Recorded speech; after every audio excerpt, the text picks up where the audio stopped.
The fire consumed everything. Alara remembered the smoke most vividly, how it had clawed down her throat like broken glass, burning her lungs as she pressed herself flat against the cold stone floor of the cellar.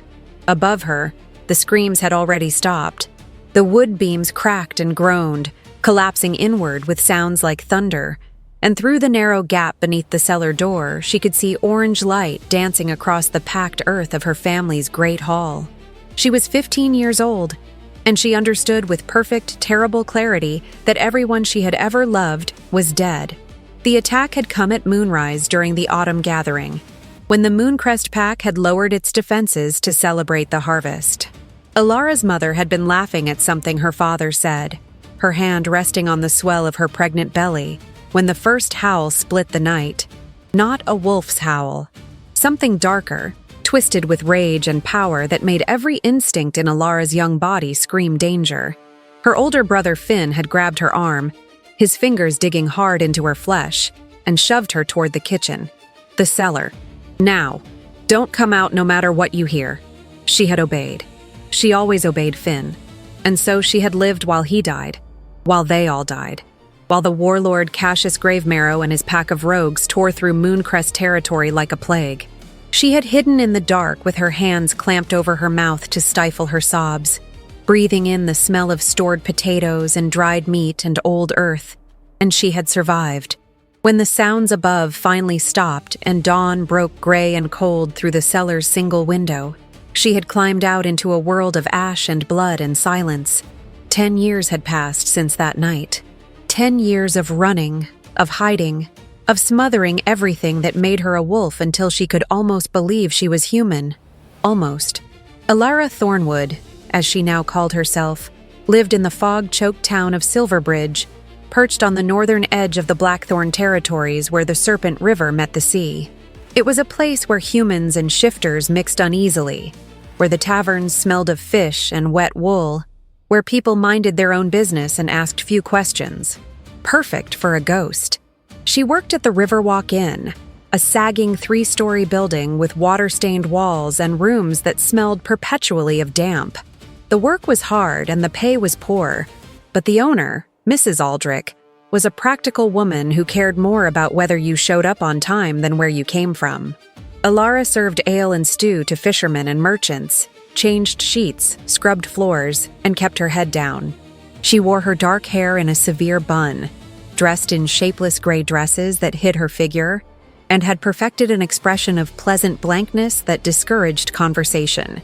Every morning before dawn, she walked to the edge of the forest that pressed close to Silverbridge's northern border and gathered the herbs she needed: wolfsbane, ironroot, and ashenweed, crushed together with salt and wolf's blood that she drew from her own arm once a month. The paste stank like rot and burned her skin, but she rubbed it into her pulse points and the hollow of her throat anyway, masking the scent that would mark her as shifter to anyone with the senses to detect it. It was an old magic, something her grandmother had taught her mother, passed down through the female line of Mooncrest Alphas for generations. Alara was the last to know it, the last to need it. The routine had kept her safe for a decade, safe and hollow and half alive, but safe. She never shifted, never ran under the moon, never let her wolf rise past a whisper in the back of her mind. The bond between human and beast had worn thin as thread, stretched taut by years of denial. Sometimes she wondered if her wolf had died entirely, smothered under the weight of her fear. Other times, in the depths of winter when the wind howled like pack song through Silverbridge's narrow streets, she felt it stir with a longing so fierce it brought tears to her eyes. But she never gave in, because giving in meant being found, and being found meant death. The rumors had been circulating through Silverbridge for 3 days before he arrived. Whispers over breakfast tables and muttered conversations in the inn's common room spoke of the Alpha King himself traveling north from Blackthorn Keep, accompanied by his inner circle and a contingent of elite guards. Some said he was hunting rogues. Others claimed he was investigating reports of a rebellion brewing among the coastal packs. A few of the older shifters, the ones who remembered the old ways, spoke in hushed tones about the ghost wolf. Alara had frozen the first time she heard the phrase, a tray of dirty dishes clutched in her hands. She'd been clearing table 6 when old Henrik, a bear shifter who'd worked the fishing boats for 40 years, leaned across to his companion and said, "They say the king's been tracking the Mooncrest survivor for years. Some believe she's just a legend, something the Pax invented to explain why Gravemarrow never found the Alpha's daughter. But Rowan Blackthorn doesn't chase legends. If he's coming here, he knows something." His companion, a younger wolf named Marcus, had snorted. "There is no survivor. Gravemarrow killed them all. I was there for the aftermath, saw the bodies myself. If a girl had escaped, someone would have found her by now. Unless she didn't want to be found," Henrik had replied quietly. "Unless she had the knowledge to hide." Alara had forced herself to keep moving, to maintain her blank expression as she carried the dishes to the kitchen and set them down with trembling hands. Mrs. Aldrich had glanced at her with concern. "You feeling all right, girl? You've gone pale." "I'm fine," Alara had lied. "Just tired." She'd gone to her room that night and added an extra layer of the masking paste, working it into her skin until the chemical burn made her eyes water. Then she'd sat on her narrow bed and stared at the wall, trying to calculate how quickly she could leave Silverbridge. She had a small amount of money saved, enough for travel if she was careful. She could go south this time, maybe cross into human territories where shifter politics mattered less, or west, toward the mountains where the Pax were smaller and more insular. Anywhere but here, anywhere Rowan Blackthorn wasn't. But something kept her frozen. Maybe exhaustion. Maybe the desperate, foolish hope that the rumors were wrong, that the Alpha King's visit had nothing to do with her. Maybe the part of her that was so tired of running, the part that whispered, wouldn't it be easier to just let them find you? Wouldn't death be simpler than this half-life? She hated that voice, but she couldn't quite silence it either. Rowan Blackthorn arrived on a Thursday evening in late autumn, when the fog rolled in thick off the river and turned the streets into passages through gray nothing. Alara was working the dinner shift, moving between tables with practiced efficiency, when the common room's door swung open and the temperature seemed to drop 10 degrees. She didn't look up immediately, she never did, but she felt the change in the room like a physical thing. Conversations stuttered and died. The clink of silverware stopped. Even the fire in the hearth seemed to burn quieter. She turned, the polite smile already fixed on her face, and saw him. He was taller than she'd expected, well over 6 feet, with shoulders that filled the doorway, and a presence that sucked the air from the room. His hair was dark, almost black, worn longer than fashion dictated, and pulled back from a face that was all sharp angles and hard lines. He wore traveler's clothes, dark leather and wool, but they couldn't disguise what he was. Power radiated from him like heat, the unmistakable aura of an alpha in his prime. But it was his eyes that froze Alara in place, pale gray like winter ice, and they were scanning the room with predatory focus. Behind him came others, a woman with silver-white hair and scars crossing her face, her hand resting on the pommel of a sword. A massive man who had to duck to clear the doorframe, his expression bored but his stance ready. 2 more wolves, lean and dangerous, flanking the group like shadows. The king's inner circle. Alara had heard descriptions of them over the years, whispered with fear and respect. "We need rooms," the scarred woman said, her voice carrying easily across the silent common room. 5, and a private dining area. The king values his privacy. Mrs. Aldrich materialized from the kitchen, her usual harried expression replaced by careful neutrality. "Of course, my lady. We can arrange that. Ilara, show our guest to the 2nd floor. The eastern wing is empty." Ilara wanted to refuse. Wanted to run. Wanted to do anything except move closer to the Alpha King and his wolves. But her feet were already carrying her forward, muscle memory overriding panic, and she heard herself say, "This way, please," in a voice that sounded almost steady. She led them up the narrow staircase, hyper-aware of the weight of their presence behind her. The king moved with frightening silence for a man his size, and she couldn't shake the feeling that he was studying her, that those pale eyes were fixed on the back of her neck. Her hands trembled as she unlocked the first room, gesturing inside with a small bow. "I'll have the other rooms ready within the hour." Will you be wanting dinner brought up, or will you dine in the common room? It was the scarred woman who answered. Bring it to the king's room. And you, girl. What's your name? Elara Thornwood, my lady. You've worked here long? 10 years. Thornwood? That's not a local name. Elara's pulse hammered in her throat. I'm from the south originally. Came north looking for work. The woman studied her for a moment longer, then nodded dismissively. Elara took it as permission to leave and turned toward the stairs, but she'd only made it 3 steps when his voice stopped her. Low, rough, with an edge that made her wolf stir for the first time in years. Wait. She stopped. Didn't turn. Could barely breathe. Look at me. It wasn't a request. Elara forced herself to turn, to raise her eyes to meet his, and the world tilted violently sideways. Pain lanced through her chest, sharp and sweet and agonizing, spreading outward from her heart in waves that made her gasp. Her wolf, dormant for so long, surged upward with desperate joy, howling mate, mate, mate, in a voice that drowned out every other thought. Across the hallway, Rowan Blackthorn staggered as if struck.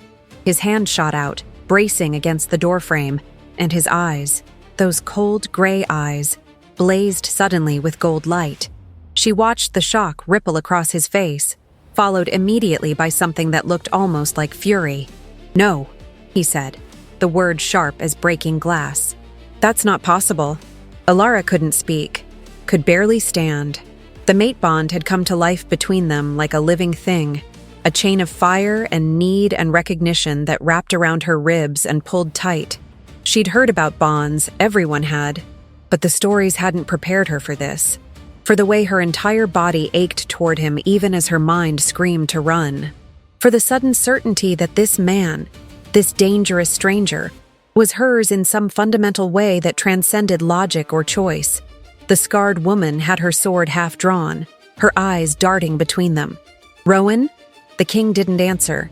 He was staring at Elara with an expression she couldn't decipher, something between hunger and horror. Then he moved, crossing the distance between them in 2 strides, and caught her chin in one rough hand, tilting her face up to the light. His touch sent electricity racing across her skin. She felt him breathe in, scenting her, and saw the exact moment realization hit. The herbs, he said softly, dangerously. You're masking yourself. Why would a human waitress need to hide her scent? Elara jerked backward, breaking his grip, and the movement made him snarl low in his throat. Her wolf responded to the sound with a whine of submission that terrified her. She backed up until her shoulders hit the wall, trapped between him and the stairs, and forced words past her locked throat. I don't know what you're talking about. Don't lie to me. He stepped closer, crowding her space, his presence overwhelming. I can feel what you are even through the masking. I can feel the bond. Who are you? No one. I'm no one. You're lying. His hand slammed into the wall beside her head, making her flinch. Tell me your real name. Tell me which pack you come from. The scarred woman appeared at his shoulder, her expression sharp with concern. Rowan, you're scaring her. Step back and let me handle this. But the king didn't move. His eyes searched Elara's face with desperate intensity, and when he spoke again, his voice had dropped to barely more than a whisper. How long have you been in Silverbridge? 10 years. 10 years. He said it like a curse. The same year as the Mooncrest massacre. The same year the ghost wolf supposedly disappeared. His hand moved from the wall to cup her face again, gentle this time, almost reverent. Elara Thornwood. Thornwood is close to Thornheart, isn't it? That was your grandmother's name. Mira Thornheart, last of the old Alpha bloodline. Elara's composure shattered. She shoved at his chest with both hands, a movement driven by pure panic, and the wolf strength she'd suppressed for a decade surged through her arms. Rowan stumbled back a step, surprise flashing across his face, and Elara bolted. She flew down the stairs 3 at a time, hearing shouts behind her, and burst into the common room. Mrs. Aldrich called her name, but she didn't stop, couldn't stop, just ran for the door and out into the fog-thick streets of Silverbridge. She made it 2 blocks before they caught her. Not the king, but the massive man from his inner circle, who materialized out of the mist and blocked her path. She tried to dodge around him, but he was faster, catching her arm in a grip like iron. She twisted, fought, felt her wolf rising with dangerous speed. And then Rowan was there, appearing so suddenly she gasped. He caught her other arm, and between them they held her still, though she continued to struggle.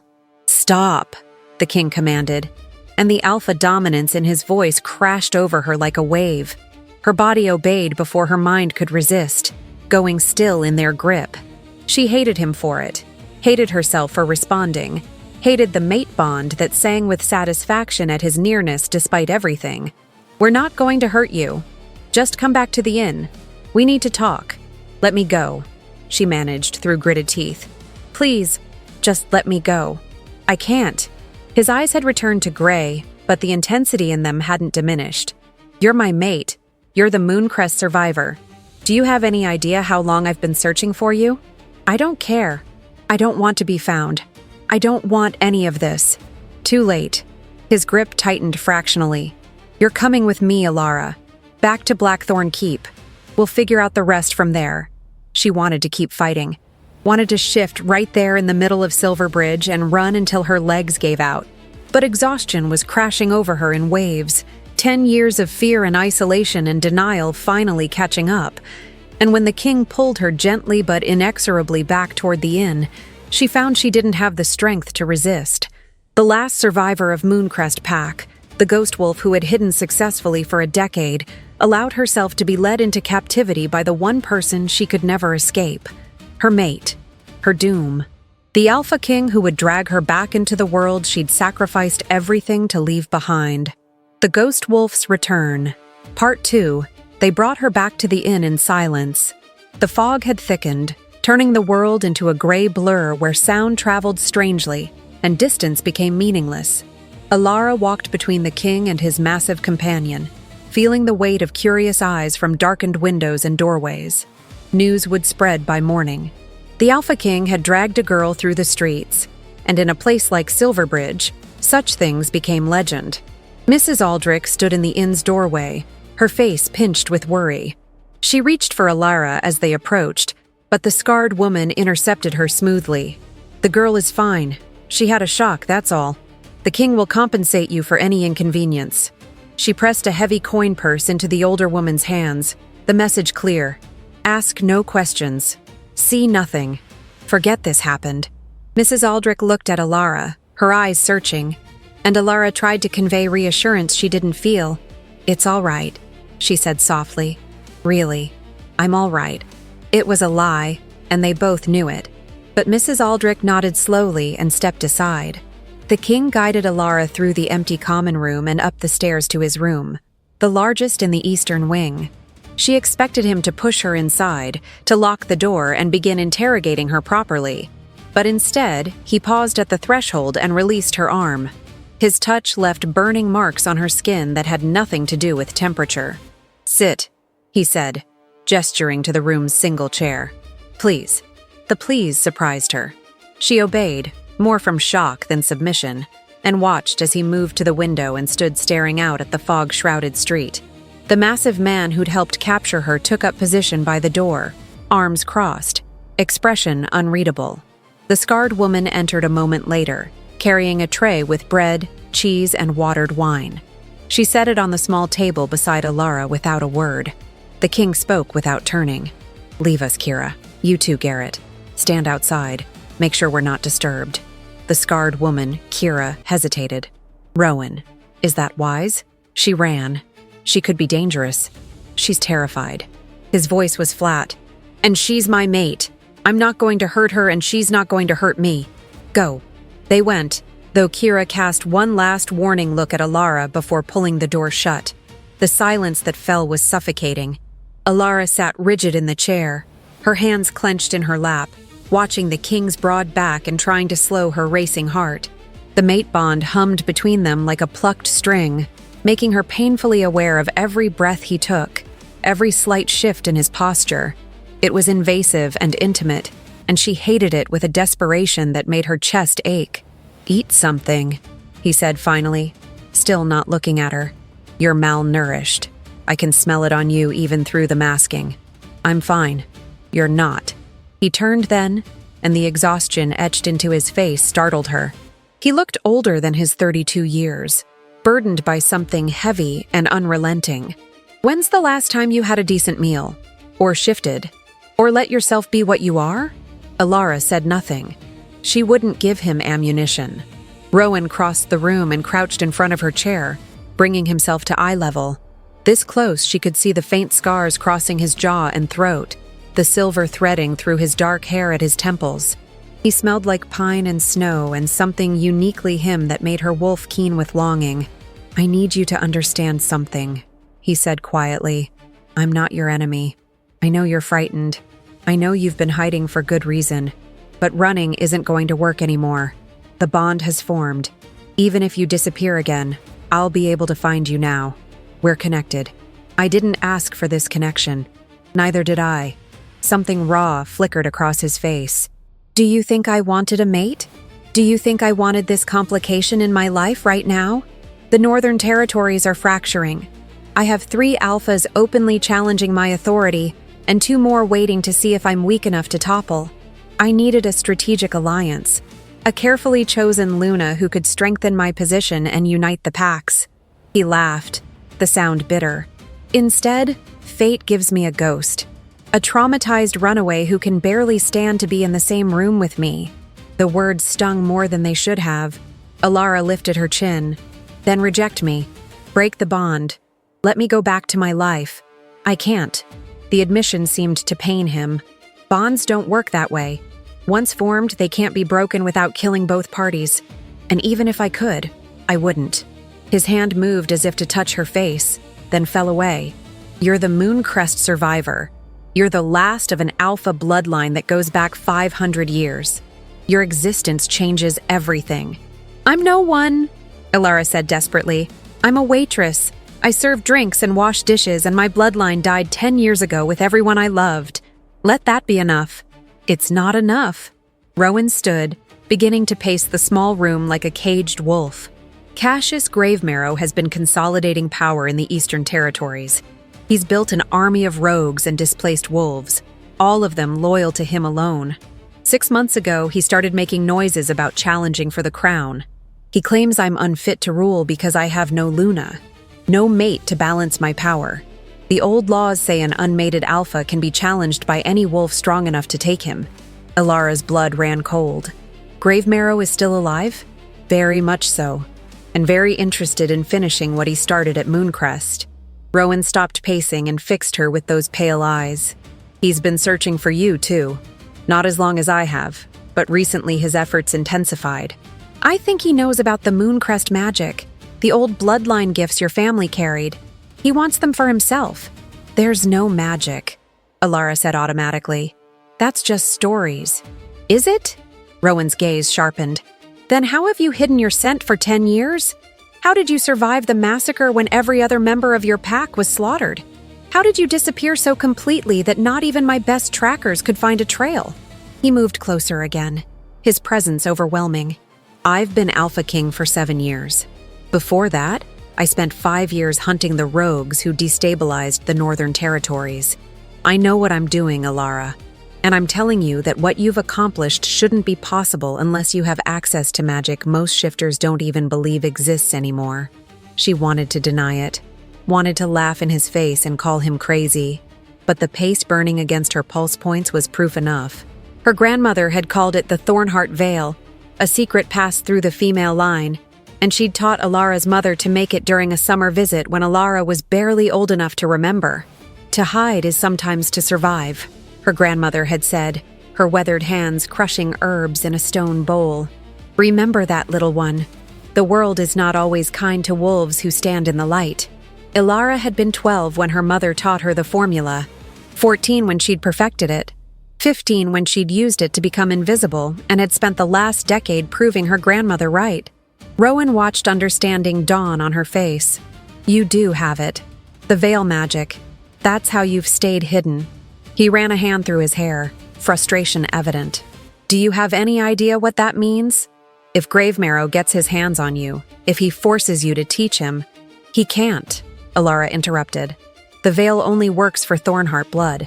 My grandmother told my mother it's coded into our line somehow, bound to the female descendants. A man couldn't use it even if he knew the formula, but a woman could. Rowan's expression darkened. Grave Marrow has a daughter, Nasira. She's almost as dangerous as he is, and twice as ambitious. If he captures you and forces you to teach her the veil, they could build an army that moves unseen, strikes without warning. The Northern Territories would fall within a year. Alara's hands had gone numb. She'd spent 10 years thinking only of her own survival, of staying hidden and staying safe. It had never occurred to her that her existence, her knowledge, could be weaponized. That by surviving, she'd become a piece on a board she didn't even know existed. So, what are you saying? That I'm a liability? That you should kill me to keep the magic from Grave Marrow? No. The word came out harsh, almost violent. I'm saying you need protection. You need to come to Blackthorn Keep, where I can keep you safe, where the pack can shield you from anyone who might try to take you. And in exchange? Alara's voice had gone flat. What do you want from me? Rowan was quiet for a long moment. When he spoke, the honesty in his voice was almost brutal. I want you to be my Luna, my queen. I want you to stand beside me and help me unite the packs before Grave Marrow tears everything apart. I want you to embrace what you are instead of running from it. He paused. And I want you to give the bond a chance. To let us see if we can build something real instead of just being prisoners of fate. Alara laughed. The sound edged with hysteria. You want me to go from hiding in a town where no one knows my name to standing beside the most powerful alpha in the north as his queen? You want me to walk into the center of attention? To make myself visible to every wolf who might want me dead? You're insane. I'm practical. Rowan crouched in front of her again, his intensity like a physical force. You can't hide anymore, Alara. The bond has exposed you. By now, every wolf in Silverbridge knows what happened tonight. Word will spread. Grave Marrow will hear about it within a week, and he'll come for you. Your only chance at survival is to be somewhere he can't reach you. He reached my family at Mooncrest, Alara said bitterly.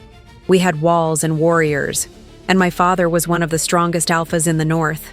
It didn't matter. Grave Marrow killed them all anyway. Your father was isolated. He refused to ally with other packs, thought Mooncrest was strong enough to stand alone. Rowan's voice gentled slightly. I'm not making the same mistake. Blackthorn Keep is the most fortified position in the territories, and I have the loyalty of 15 packs. If Grave Marrow wants you, he'll have to go through an army to get you. It should have been reassuring. Instead, it just made Alara feel like a prize being fought over by men who saw her as a tool rather than a person. She closed her eyes, exhaustion crashing over her in waves. And if I refuse, if I run again, I'll follow. Simple. Certain. And so will Grave Marrow. And eventually, one of us will catch you, and you'll have to choose which fate you prefer. At least with me, you have a chance at a life that's more than just survival.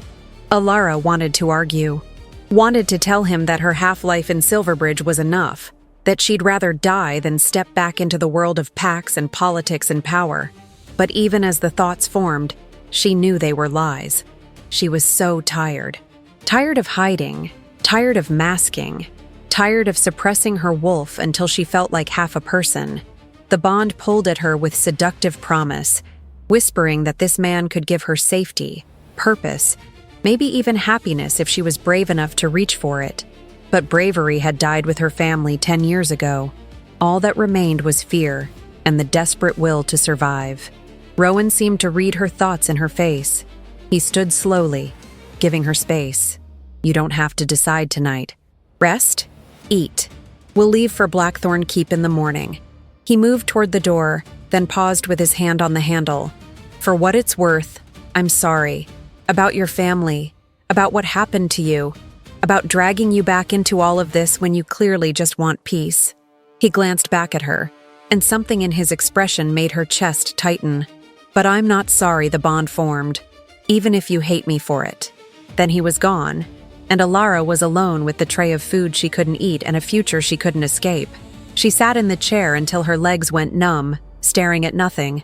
while her wolf paced restlessly inside her mind, and the mate bond ached like an open wound. Somewhere in the distance, she heard the clock in the common room chime midnight. The sound felt like a death knell. Morning came too quickly. Alara hadn't slept, just sat in the chair watching the sky lighten from black to gray, then to the pale gold of dawn breaking through fog. Someone, probably Kira, had brought her a pack at some point during the night, leaving it outside the door with a quiet knock. Inside, Alara found traveling clothes, sturdy boots, and a hooded cloak. No message, just the practical items she'd need for the journey to Blackthorn Keep. She changed mechanically, her body moving through the motions while her mind remained numb. The gray dress she'd worn for years, stained with ale and work, lay crumpled on the floor. She looked at it for a long moment, feeling like she was looking at a corpse. Alara the waitress was dead. Whatever came next would be something else entirely. She'd just fastened the cloak when the door opened.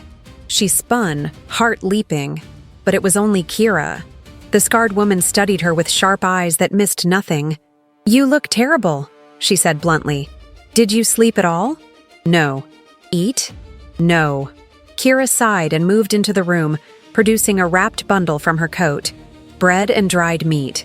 Eat it now or eat it on the road, but you will eat it. Rowan's already anxious enough without you collapsing from hunger." She sat on the edge of the bed, her posture relaxed but ready. "He's not as bad as you think, you know. The king. He's hard and he's demanding, but he's fair. And he protects what's his.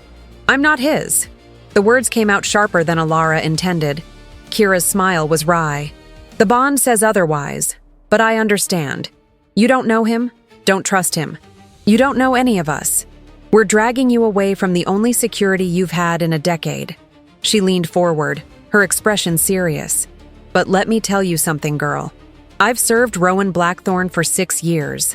I've seen him make hard choices, seen him sacrifice his own comfort and safety for the good of the Pax. He's not perfect. He's got a temper, and he's too stubborn for his own good. But he's the best chance the Northern Territories have at surviving what's coming. And I'm supposed to help him because fate decided we're mates?" Alara's voice was bitter. "I didn't choose this. I don't want it. None of us choose our fates." Kira's hand moved to the scars on her face, tracing them absently. "I was Packless once, a rogue. I did terrible things to survive, things that still wake me up screaming some nights. Rowan found me half dead in a ditch, and instead of killing me like he should have, he offered me a choice. Serve him and earn redemption, or die where I lay." She dropped her hand. "I chose service. It's been the hardest 6 years of my life, but they've also been the most meaningful. Sometimes the fates we don't choose end up being the ones we needed." Alara wanted to argue, but exhaustion made the words stick in her throat. She took the food Kira offered and forced herself to eat, the bread dry as dust and the meat stringy. But her body needed fuel, even if her spirit had given up. They sat in silence until she'd finished. Then Kira stood and gestured toward the door. "Time to go. The others are waiting." The common room was empty, except for Mrs. Aldrich, who stood by the hearth with her arms crossed and her expression troubled. She caught Alara's arm as they passed. "Are you sure about this, girl? I can hide you if you need it. There are places even an Alpha King can't reach." It was a kind offer, braver than it should be, and Alara felt tears prick her eyes. She covered Mrs. Aldrich's weathered hand with her own. "Thank you. For everything. For giving me work when I needed it. For not asking questions. But he's right. I can't hide anymore. This is something I have to face." Mrs. Aldrich's eyes glistened. "Then you face it with your head high, you hear me? You're stronger than you think. 10 years of surviving on your own proves that." Alara nodded, not trusting her voice, and let Kira lead her out into the morning. The fog had burned off, leaving the sky clear and cold.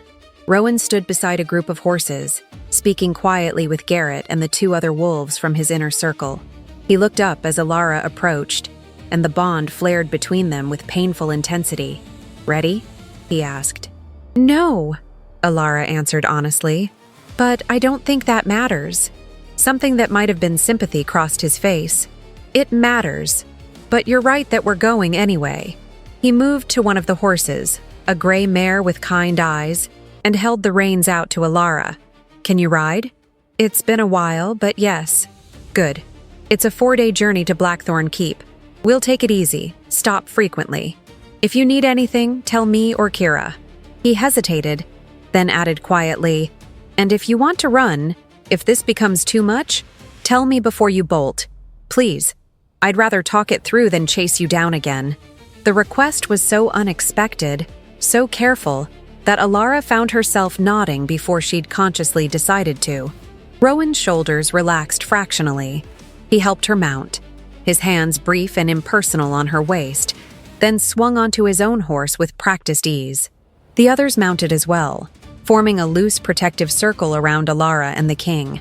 They rode out of Silverbridge as the sun climbed higher, turning the river into a ribbon of gold. Alara looked back once, seeing the town shrink behind them, seeing the life she'd built disappear like morning mist. Then she turned forward and kept her eyes on the road ahead, even though every instinct screamed to run. 4 days to Blackthorn Keep. 4 days until she entered the heart of power in the Northern Territories. 4 days until she became visible again to a world that had destroyed everyone she'd ever loved. The Ghost Wolf was going home, and she had no idea if she'd survive it. The Ghost Wolf's Return. Part 3. The first day of travel passed in tense silence. They rode through forest paths where the trees pressed close and the canopy filtered sunlight into shifting patterns of gold and shadow. Alara kept her eyes on the road, hyper-aware of Rowan riding beside her and the weight of the others' attention. She could feel them studying her, cataloging her weaknesses, trying to understand what their king had bound himself to. A ghost. A coward. A girl who'd spent 10 years serving drinks instead of claiming her birthright. They stopped at midday beside a stream where the water ran clear and cold over smooth stones. Kira distributed travel rations, dried meat and hard cheese and bread that tasted like sawdust. Alara ate mechanically, sitting apart from the group on a fallen log, watching the water flow past and wishing she could dissolve into it. The mate bond pulled at her constantly, a tether she couldn't ignore, making her painfully conscious of every time Rowan looked her way. He was giving her space. She could feel the effort it cost him, the restraint required to keep his distance when the bond clearly urged him to stay close. It should have made her grateful. Instead, it just made her feel guilty, like she was failing at something fundamental. She'd heard stories about mates, about the immediate connection and overwhelming rightness of it, but all she felt was trapped and terrified and angry at fate for doing this to her. "You're thinking too hard," Kira said, appearing beside her with the quiet grace of a predator. "I can hear it from across the clearing." "I'm thinking the right amount," Alara replied without looking up. "Considering I'm being dragged to a castle full of wolves who'll probably hate me on sight." "They won't hate you." Kira settled onto the log beside her, close enough to talk quietly but far enough to not crowd. "They'll be curious, suspicious maybe, but not hateful. Most of the pack has been waiting for Rowan to find his mate for years. It's been a point of concern, his being unmated. Makes some of the traditionalists nervous. Because of the old laws, partly, but also because a mate grounds an alpha, gives them perspective beyond power and territory. Rowan's been ruling alone for 7 years, making every decision without counsel from someone bound to him by fate. It's made him harder than he should be at his age, more isolated." Kira's scarred face was thoughtful. "You might be good for him, if you give it a chance." "I didn't ask to be good for anyone," Alara said tiredly. "I just wanted to be left alone. We rarely get what we want." Kira stood, brushing dirt from her leather pants.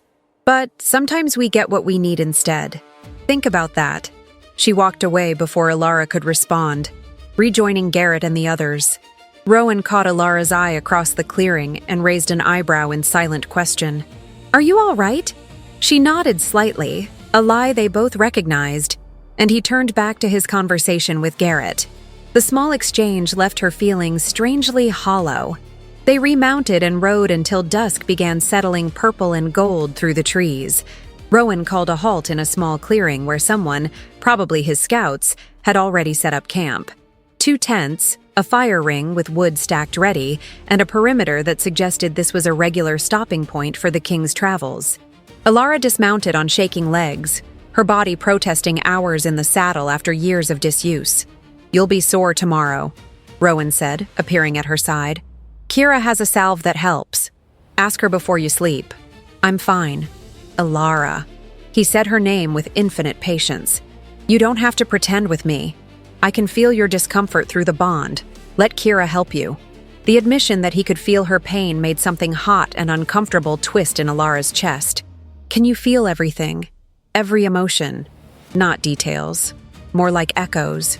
Your fear, your exhaustion, your anger." His pale eyes searched her face.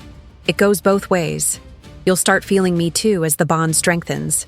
Right now it's probably just awareness, pressure where I am in relation to you. But eventually you'll feel more." Alara's stomach dropped. "How much more?"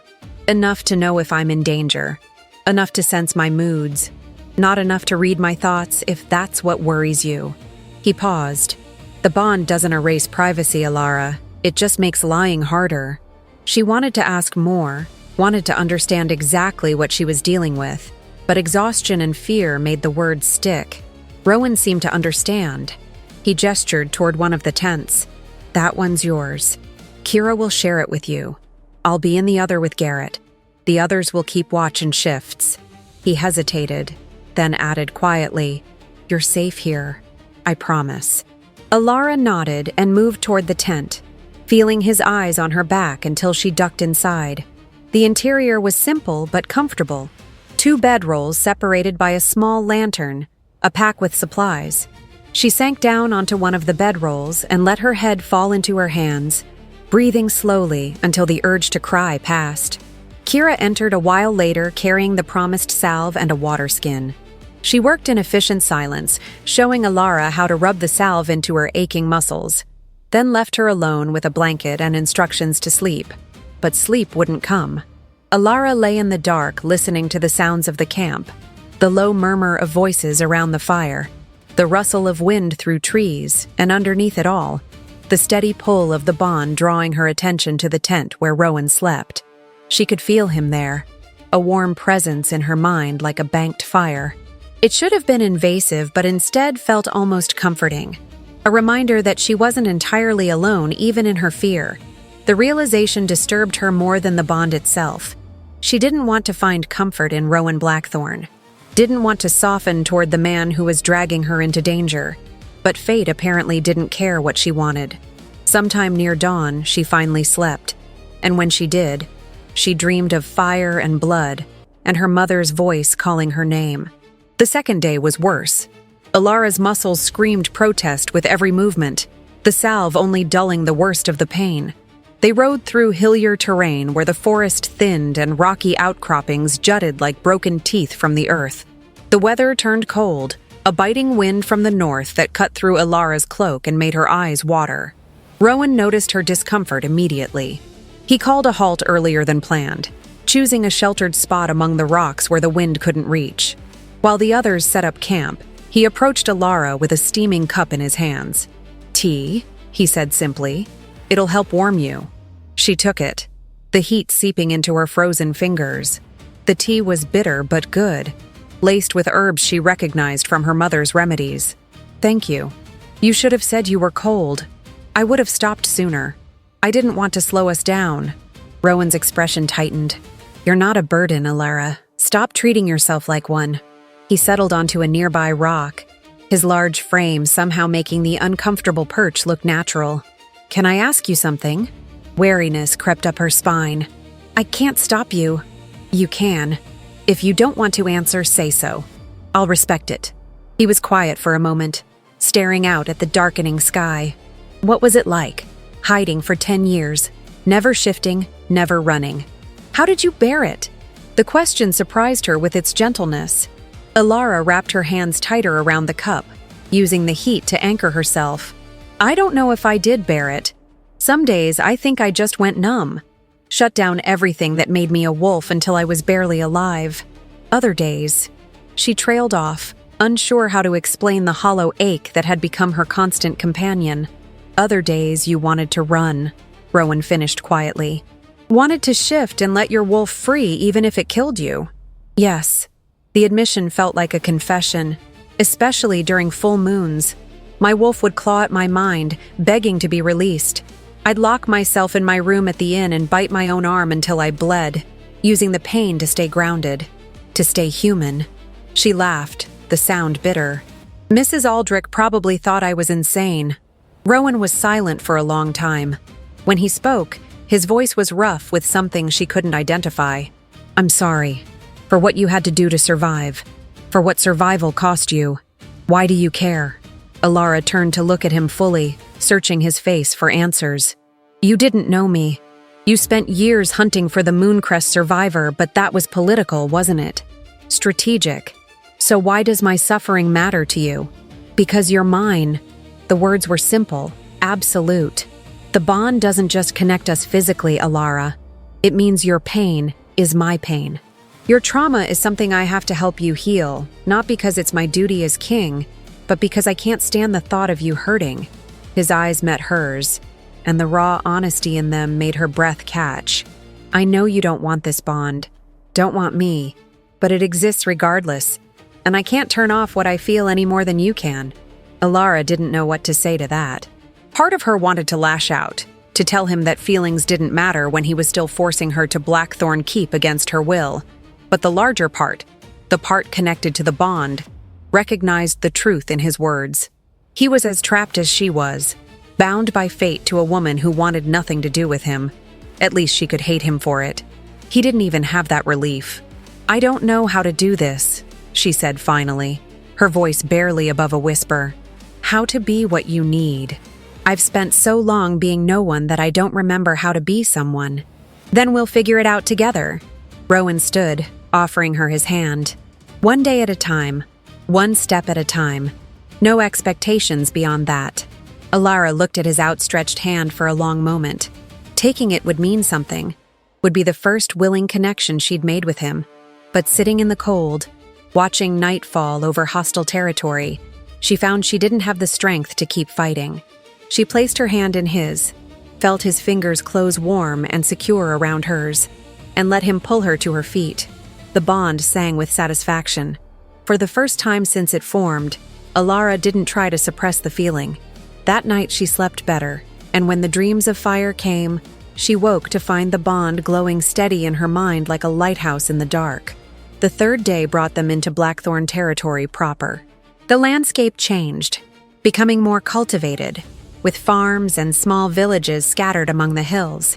People they passed on the road recognized their king immediately, bowing or touching their foreheads in respect.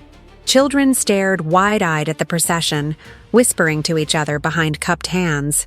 Alara felt the weight of curious eyes. New rumors would spread about the woman riding at Rowan's side. They stopped in a larger village around midday, and Rowan disappeared into the local alpha's house for what he called a necessary courtesy visit. Garrett and one of the other wolves went with him, leaving Alara with Kira and the remaining guard. They waited in the village square, surrounded by market stalls and the bustle of daily life. Alara felt exposed, conspicuous, and pulled her hood lower over her face. They're not going to attack you, Kira said, reading her discomfort. Most of these people have never seen violence beyond a tavern brawl. They're curious, not dangerous. I know. But knowing and feeling were different things. Alara couldn't shake the sensation of being watched, assessed, judged, and found wanting. She was supposed to be a Luna, a queen, but she had no training for it, no preparation. She was a waitress pretending to be royalty, and everyone would see through the disguise eventually. A young woman approached, maybe 18 or 19, with a baby balanced on her hip. She offered a nervous smile. Begging your pardon, my lady, but is it true? Are you the king's mate? Alara froze, unsure how to answer. Kira stepped smoothly into the silence. She is. Show some respect. The young woman's eyes widened and she bowed quickly, the baby clutching at her shirt. Forgive me, I meant no offense. It's just, we've hoped for so long that the king would find his match. It's a blessing for the territories. She hesitated, then added shyly, You're very beautiful, my lady. He's a lucky man. The words were kind, genuine, and they made Alara feel like a fraud. But she managed a small smile.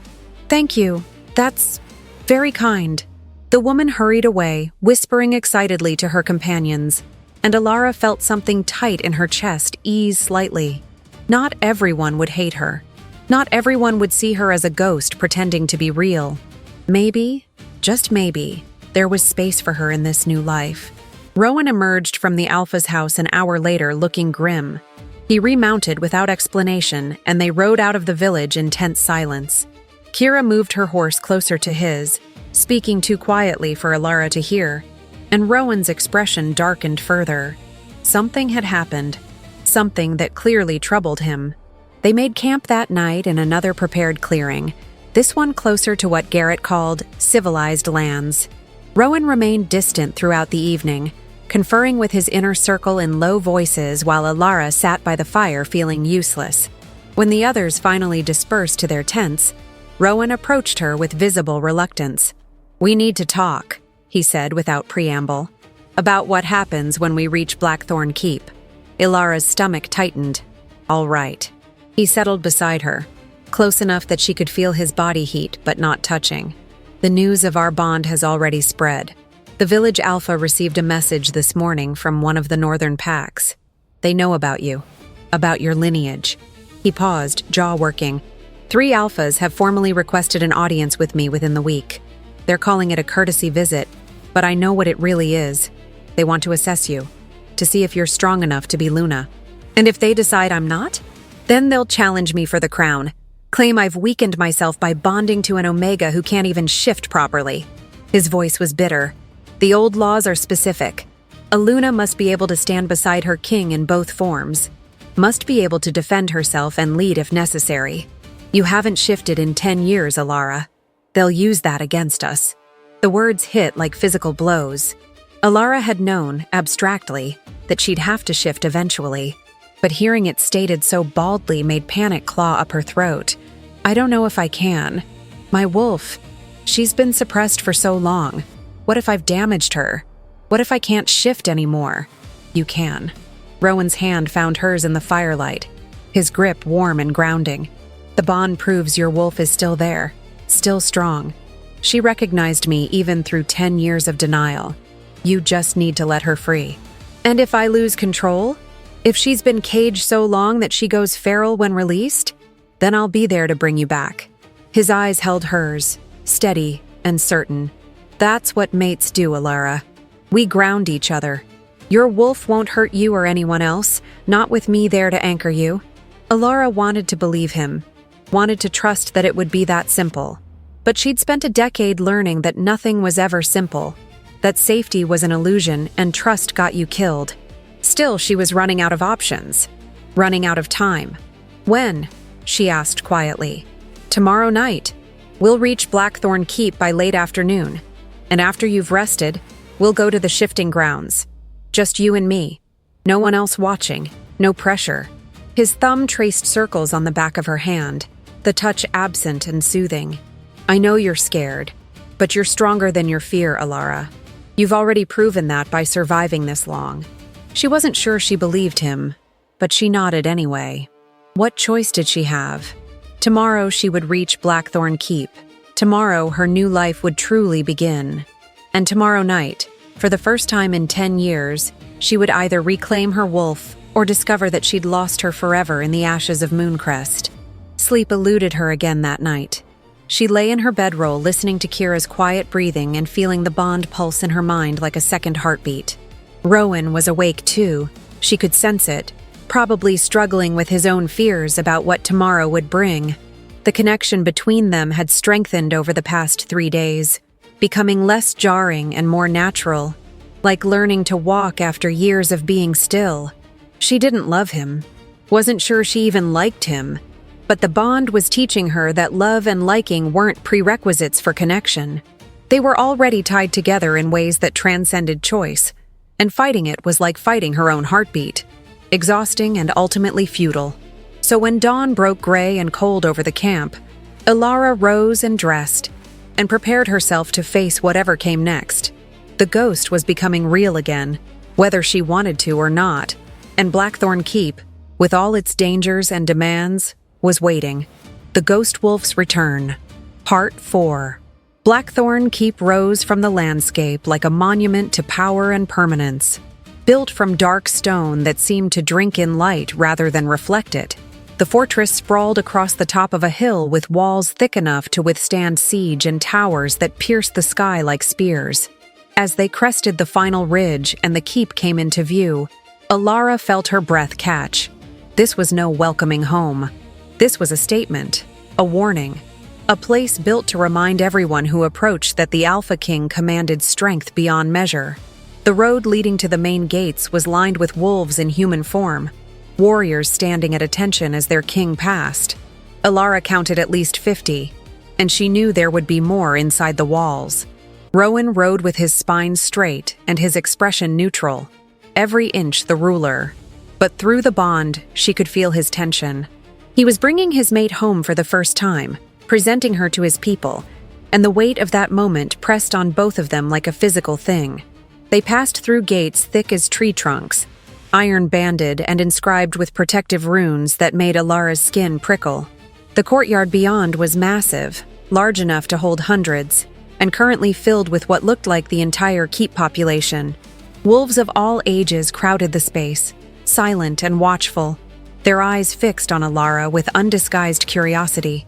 She fought the urge to hide behind her hood, to make herself smaller. These people needed to see their future Luna, not a frightened girl playing dress-up. Rowan dismounted and immediately moved to Alara's side, offering his hand to help her down. The gesture was both courteous and strategic, a public claiming that left no room for doubt. She took his hand and let him guide her to the ground, feeling the heat of 100 stares on her skin. The bond between them flared bright enough that she wondered if others could see it, a visible chain linking her to the most powerful alpha in the north. An older man stepped forward from the crowd, his gray hair pulled back in a severe knot and his face deeply lined with age and authority. He wore robes marked with symbols Alara didn't recognize, and power radiated from him in waves that made her wolf stir uneasily. "My king," he said, his voice carrying across the courtyard. "Welcome home. We've prepared the Luna chambers as you requested." "Thank you, Marcus." Rowan's hand settled at the small of Alara's back, warm and grounding. "Everyone, this is Alara Thornwood, last survivor of the Mooncrest Pack and my fated mate. She is your Luna, and you will treat her with the respect and loyalty that position demands." The silence that followed was deafening. Alara could see the calculations happening behind dozens of pairs of eyes, the assessments and judgments being formed. Then, slowly, the older man, Marcus, dropped to one knee. "My Luna," he said formally. "House Blackthorn welcomes you." The rest of the courtyard followed his lead, a wave of bodies lowering in respect. Alara stood frozen, overwhelmed by the sight of so many wolves kneeling to her, acknowledging her as their queen. Part of her wanted to tell them to stop, that she wasn't worthy of this deference. But Rowan's hand at her back held her steady, and she managed to nod in acknowledgement. "Rise," Rowan commanded, and they obeyed as one. "Marcus, show the Luna to her chambers. She'll want to rest after the journey. Kira, Garrett, with me. We have matters to discuss." He turned to Alara, his pale eyes searching her face. "I'll come find you this evening. For the shifting." She nodded, not trusting her voice, and watched him stride away with his inner circle, moving with the confidence of a man who'd commanded armies. Marcus approached with a gentle smile that softened his severe features. "Come, my lady. I'll show you to your rooms. I'm sure all of this is overwhelming." "That's an understatement," Alara managed, and was rewarded with a quiet chuckle. He led her through the keep's winding corridors, up staircases worn smooth by centuries of feet, past tapestries and weapons and doorways that opened onto chambers filled with purpose she could only guess at. The keep was a living thing, bustling with activity even in the middle of the afternoon.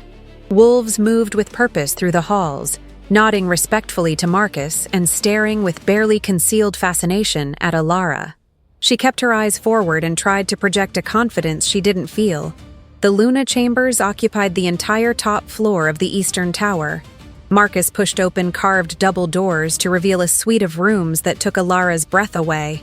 The main chamber was circular, following the tower's curve, with windows that offered sweeping views of the surrounding territory. The furnishings were rich but not ostentatious, dark wood and deep colors that suggested comfort over display. A massive bed dominated one wall, and doorways led to what looked like a bathing chamber and a smaller sitting room. "These rooms have been waiting for their mistress for 7 years," Marcus said quietly. Rowan had them prepared when he took the crown, hoping his mate would one day claim them.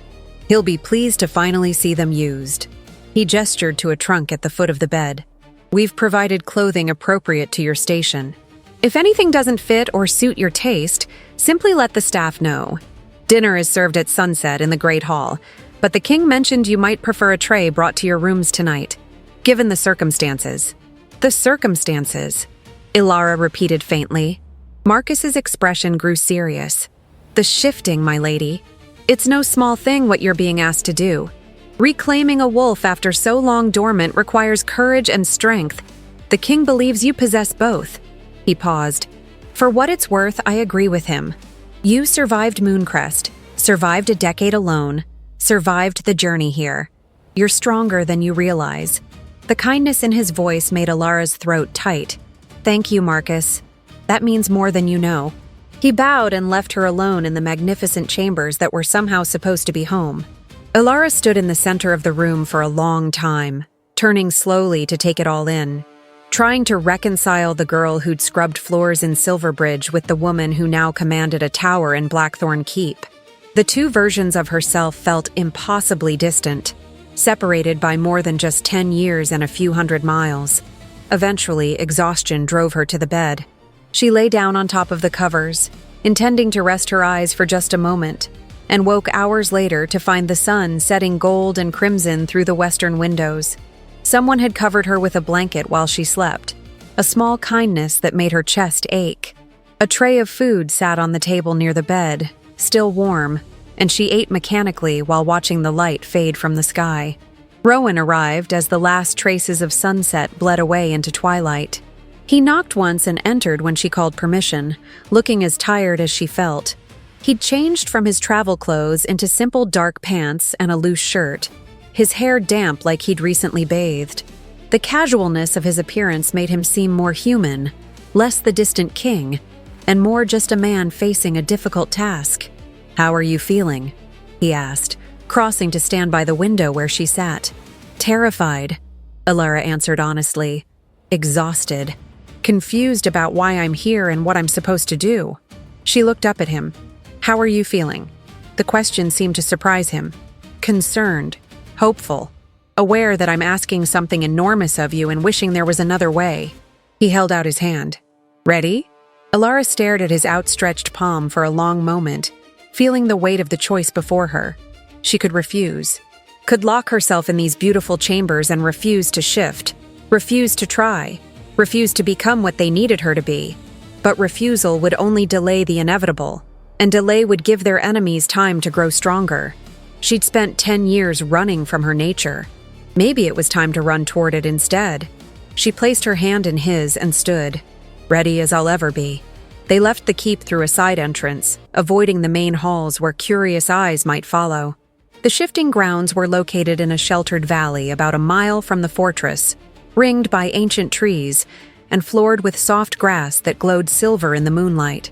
Ilara could smell wolf scent thick in the air, generations of shifters who'd used this sacred space.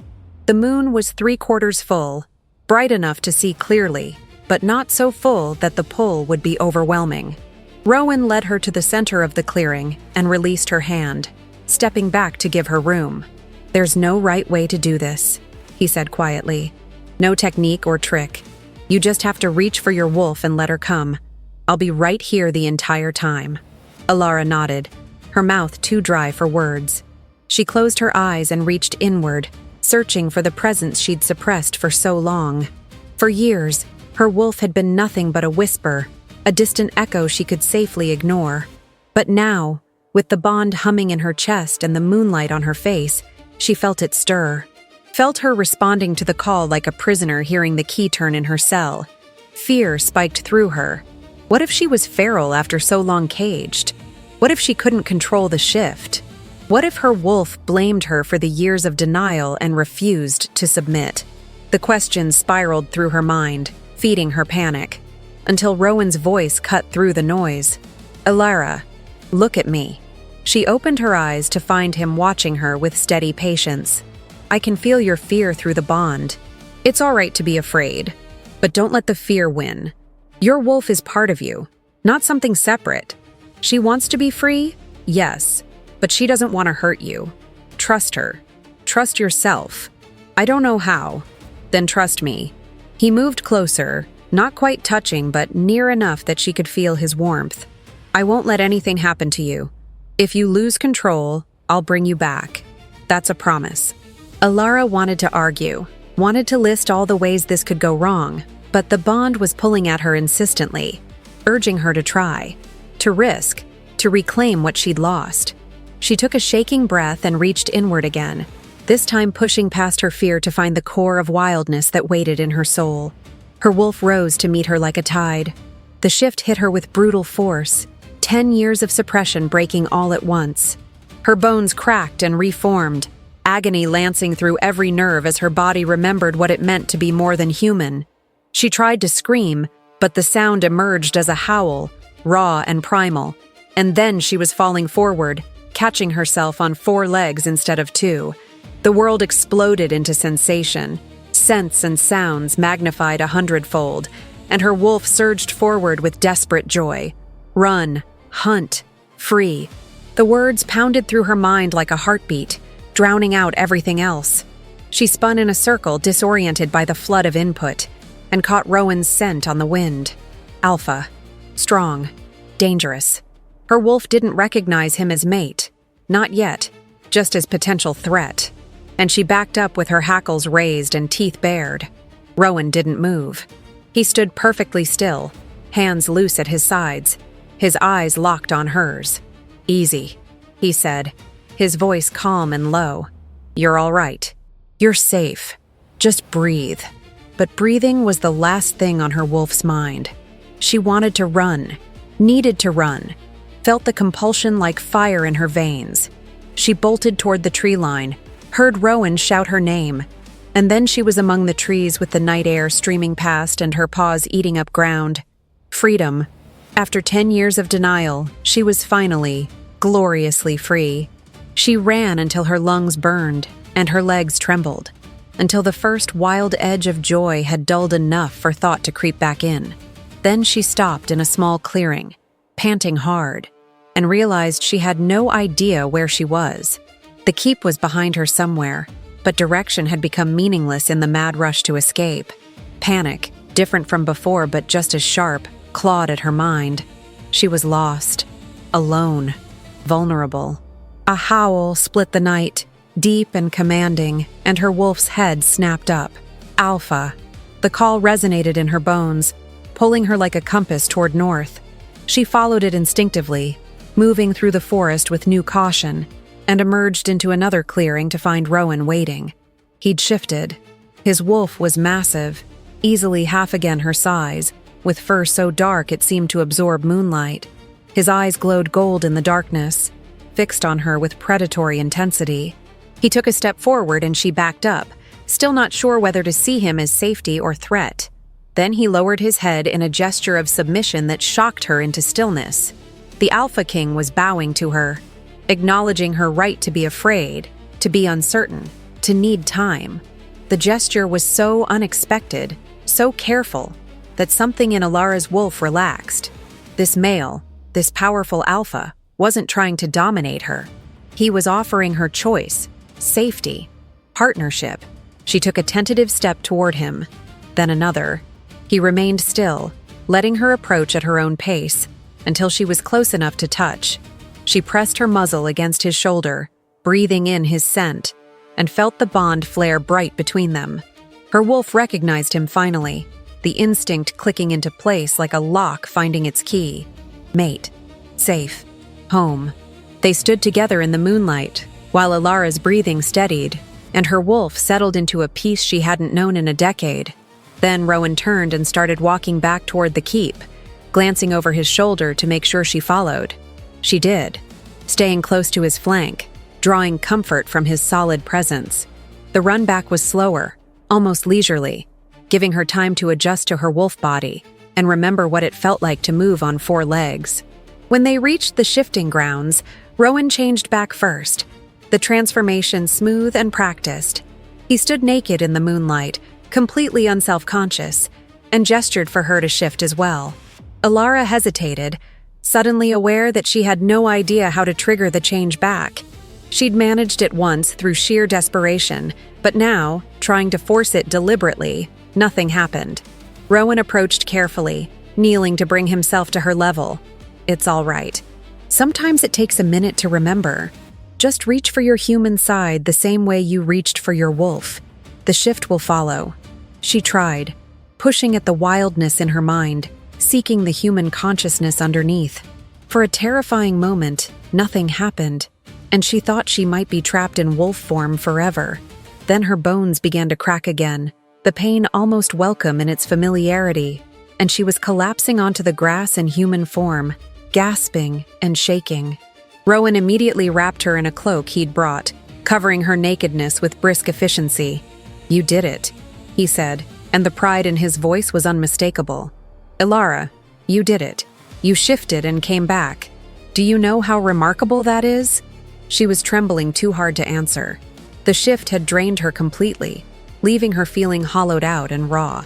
But underneath the exhaustion was something else. A sense of rightness, of wholeness, like finding a missing piece of herself she'd thought lost forever. Her wolf was back. Damaged, perhaps. Still learning to trust, but present and real and hers again. Rowan helped her stand, keeping the cloak wrapped tight around her, and began guiding her back toward the keep. She leaned heavily on him, too tired to care about pride. "What happens now?" she managed to ask. "Now you rest. Let your body recover from the shift. Tomorrow we'll do it again, and the day after that, until it becomes natural again." He glanced down at her, his expression soft. "You did well tonight, Alara. Better than I hoped. Your wolf is strong, just like I knew she would be. She wanted to run, to leave. Of course she did. She's been caged for 10 years, but she came back when I called. That's what matters." They'd reached the side entrance to the keep, and Rowan ushered her inside where the halls were mercifully empty. The bond is starting to anchor her. Give it time. They climbed the stairs to her tower in silence, Ilara's legs burning with effort by the time they reached her chambers. Rowan settled her into a chair by the fire and moved to pour water from a pitcher on the sideboard. He pressed the cup into her hands and watched to make sure she drank. The simple caretaking made Ilara's chest tight with confused emotions. "Thank you," she said quietly, "for tonight, for bringing me back when I ran." "You don't need to thank me." Rowan crouched in front of her chair, his eyes searching her face. "We're partners in this, Alara.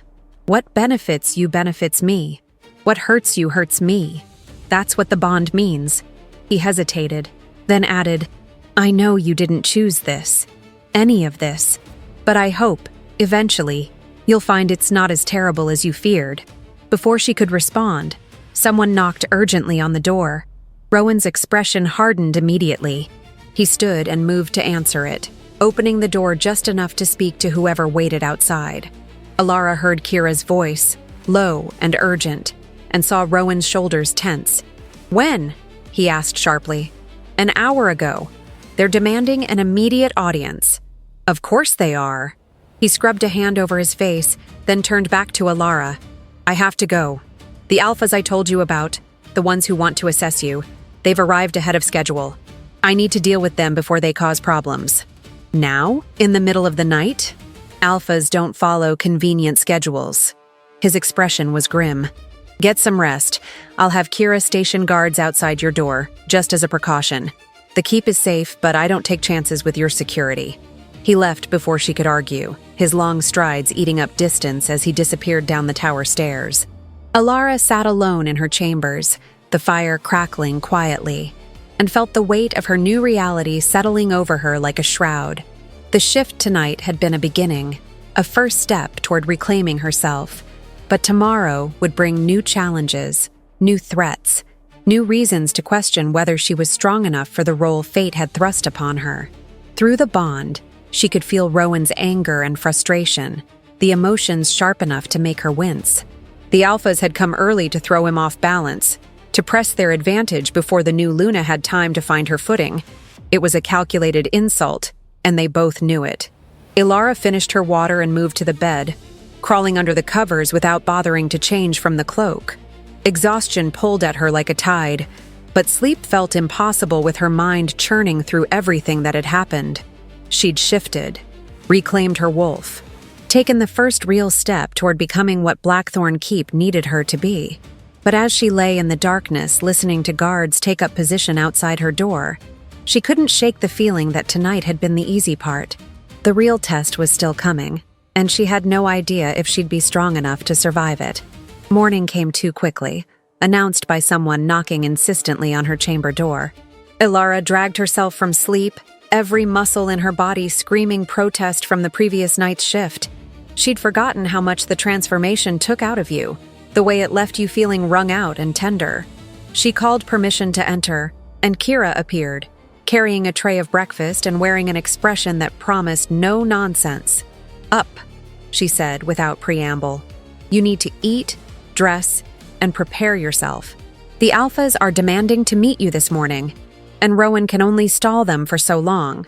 She set the tray down and moved to the wardrobe, pulling out a dress in deep forest green. Marcus chose this one. He says the color will bring out your eyes and make you look stronger. Ilara pushed herself upright, wincing at the protest from her ribs. "What are they like? These Alphas who came to challenge us?" "Trouble," Kira said bluntly. She laid the dress across the bed and turned to face Ilara fully. Alpha Cyrus commands the northeastern packs. He's old guard, traditional, believes unmated Alphas shouldn't hold the crown. Alpha Theron controls the coastal territories and has been making noises about breaking away from Blackthorn authority for years. And Alpha Kale is Gravemarrow's cousin, which should tell you everything you need to know about his loyalties. Her scarred face was grim.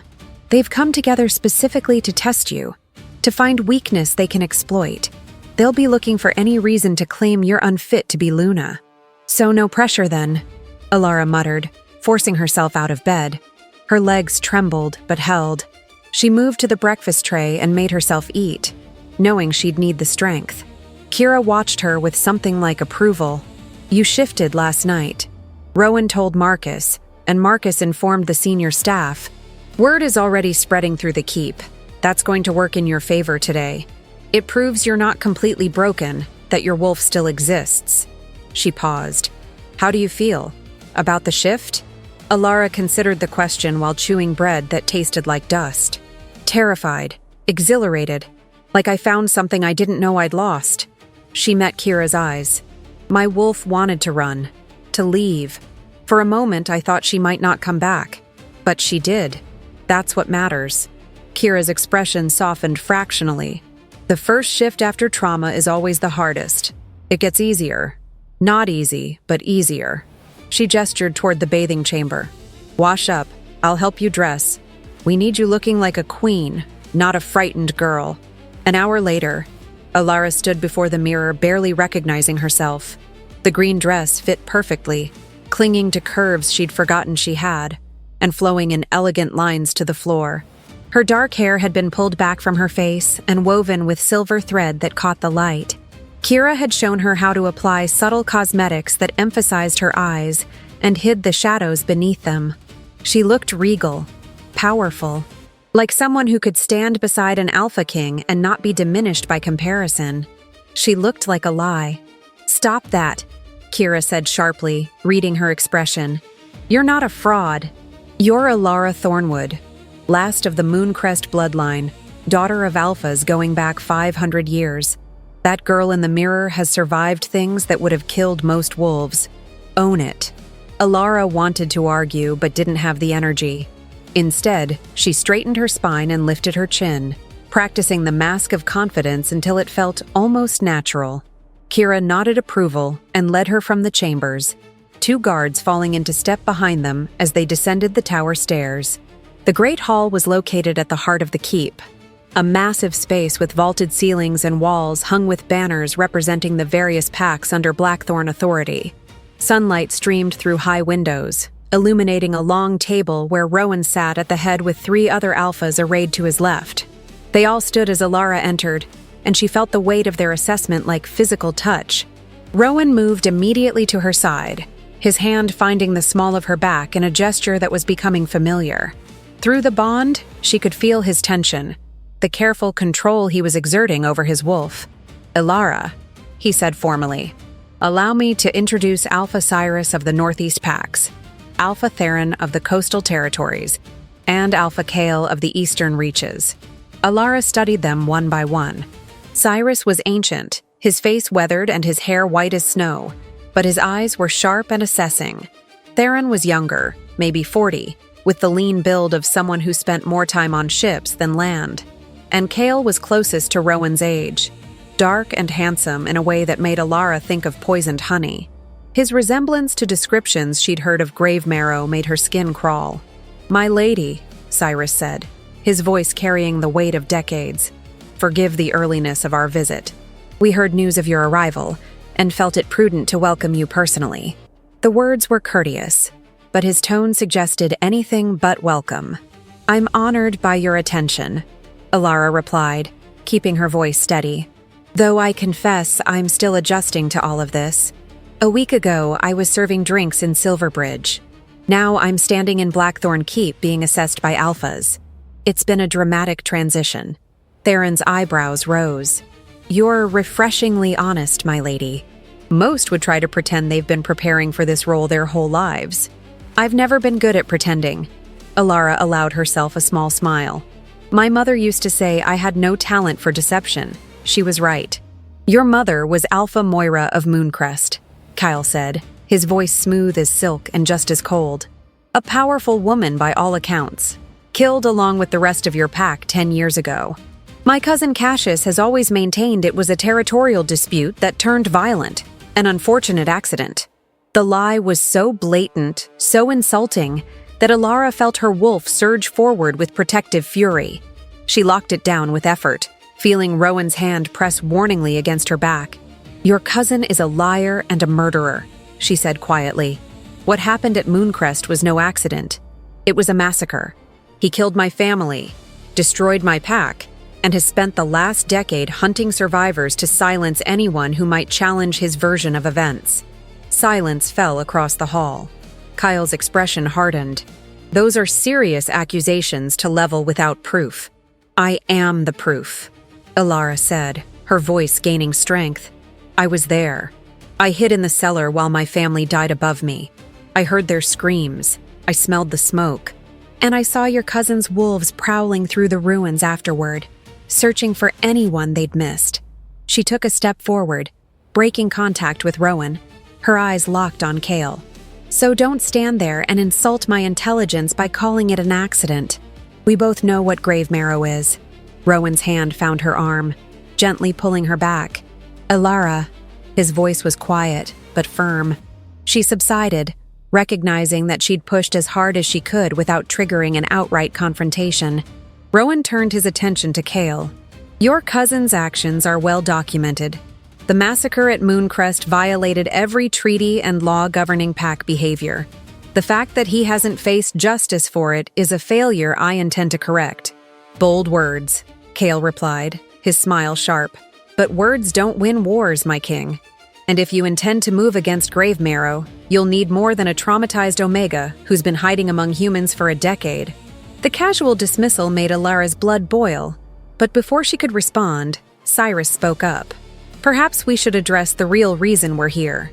Lady Alara, you've been absent from pack life for 10 years. In that time, you haven't shifted, haven't trained, haven't participated in any aspect of wolf society. How do you propose to function as Luna when you lack the basic competencies the role requires?" It was the question Alara had been dreading. She could lie, could claim she'd been training in secret, but her earlier words about being bad at deception would make that ring false. Instead, she chose honesty again, the only weapon she had. "You're right. I'm completely unprepared for this role. I don't know pack politics. I don't understand the power structures. And until last night, I hadn't shifted in a decade." She paused, letting the admission hang in the air. But I survived, Alpha Cyrus. When everything I loved was destroyed, when I was 15 years old and alone in the world, I survived. I learned to hide, to endure, to keep going, even when death would have been easier. Those aren't traditional Luna qualities, I know, but they're what I have to offer. Survival isn't leadership, Theron said, though his tone was less hostile than the others. The Northern Territories need a Luna who can command, who can make hard decisions, who can stand beside the king in both war and peace. Can you honestly say you're capable of that? Alara wanted to say yes, wanted to project confidence and certainty. But the truth was she had no idea if she was capable of being what they needed. She'd spent so long just trying to stay alive that she'd forgotten how to be anything else. She opened her mouth, unsure what would come out, when she felt it. The bond. Not just the constant awareness of Rowan's presence, but something deeper. His certainty flowing through the connection like warm water, filling the empty spaces where her confidence should be. He believed in her, even knowing her weaknesses, her fears, her complete lack of preparation. He believed she could do this. The realization steadied her. She straightened her shoulders and met Theron's eyes. I don't know if I'm capable, but I'm willing to try. I'm willing to learn, to train, to become whatever the territories need me to be. And I have something none of you can offer. She gestured toward Rowan. I have a bond with your king that makes us stronger together than we could ever be apart. That's not nothing. That's the foundation everything else can be built on. Rowan's hand found hers, his fingers lacing through hers in a gesture of unity. The bond is new, he said, addressing the Alphas, but it's strong. Alara shifted last night for the first time in 10 years, and she came back without losing control. That's a testament to her strength and to the power of our connection. She will learn what she needs to know. She will become the Luna the territories deserve. And anyone who doubts that is welcome to challenge me directly. The threat in his voice was unmistakable. Kale's eyes narrowed. Are you saying we're not permitted to voice concerns? I'm saying voice your concerns, but don't mistake them for justification to undermine my mate. Rowan's posture had shifted subtly, becoming more dominant, more alpha. Alara is Luna. That's not negotiable. If you have legitimate questions about how we'll govern together, I'll answer them. But I won't stand here and watch you try to dismantle her confidence before she's had a chance to find her footing. Cyrus studied them both for a long moment, his ancient eyes calculating. Finally, he nodded slowly. Fair enough. The bond is young. It would be unreasonable to expect instant perfection. He turned to Alara. But understand, my lady, that the Northern Territories are watching. We've gone 7 years without a Luna. 7 years of speculation about whether our king would ever find his mate. Now you're here, and expectations are high. Don't disappoint us. I'll do my best not to, Alara replied, though the words felt inadequate. Theron stood, stretching. I think we've accomplished what we came for. We've met the Luna, assessed the situation, and made our concerns known. Now let's see what the future brings. He bowed to Rowan. My king, my lady, we'll take our leave. They departed with their entourages, leaving Alara and Rowan alone in the great hall, except for the ever-present guards. Alara's legs finally gave out, and she sank into the nearest chair, her hands shaking with delayed reaction. That was horrible, she said quietly. That was politics, Rowan corrected, sitting beside her. And you handled it better than I expected. Better than I probably would have at your age, in your situation. He studied her face. You told the truth. That took courage. I had no choice. They would have seen through lies immediately. Maybe. But most people in your position would have tried anyway. He was quiet for a moment, then asked, Did you feel it? When you were struggling to answer Theron's question? The bond. Alara nodded. Your certainty. It steadied me. That's how it works, when it's strong enough. We anchor each other. Your courage feeds mine. My confidence feeds yours. Together, we're more than the sum of our parts. His pale eyes searched hers. I know you didn't want this. The bond, the role, any of it. But Alara, we could be formidable together if you'd just give it a chance. She wanted to say no, wanted to pull away from the vulnerability he was offering. But sitting there in the sunlit hall, still shaking from the confrontation with the alphas, she couldn't find the energy to keep fighting. "I'm trying," she said finally. "It's just hard to let go of 10 years of survival instincts that tell me trusting anyone is dangerous." "I know." He reached out slowly, giving her time to pull away, and tucked a strand of hair behind her ear. The gesture was tender, intimate, and it made her chest ache. "But I'm not asking you to trust blindly. I'm asking you to trust gradually, one day at a time, one moment at a time. Eventually, the trust will become natural." Before Alara could respond, Marcus appeared in the doorway, looking urgent. "My king, forgive the interruption, but we've received word from the eastern border. Gravemarrow's forces are moving. They're not attacking yet, just repositioning. But the pattern suggests they're preparing for something." Rowan was on his feet instantly. "How many?" "Reports vary, but at least 500, possibly more." Marcus's expression was grim. "It seems the news of your mate has prompted him to accelerate whatever plans he was making." "Of course it has." Rowan scrubbed a hand through his hair, frustration evident. He turned to Alara. "I need to deal with this. Can you manage on your own for a few hours?" "I'll be fine," she said, standing on shaky legs. "Do what you need to do." He hesitated, clearly torn between duty and the desire to stay with her. Finally, he nodded and strode from the hall with Marcus, already barking orders to the guards. Alara stood alone in the vast space, feeling very small and very much out of her depth. This was her life now. Alpha politics, military threats, constant danger. And somewhere in the Eastern Territories, the man who'd killed her family was preparing to finish what he'd started. She should be terrified. Part of her was. But another part, the part connected to her wolf and to Rowan through the bond, felt something else. Anger, determination, a fierce need to stand and fight instead of running. Maybe she wasn't ready to be Luna. Maybe she never would be. But she was done being a victim. The ghost wolf was becoming real. And ghosts, she was learning, could be dangerous when provoked. The next week passed in a blur of activity. Rowan insisted on training sessions every morning, teaching Alara to shift smoothly and control her wolf in both forms. At first it was agony, each transformation leaving her weak and disoriented.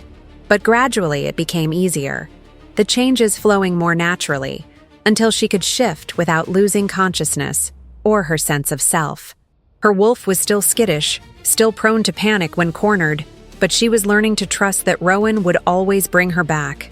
Afternoons were spent with Marcus, learning pack law and territory politics, and the 1,000 details that went into running the Northern Territories.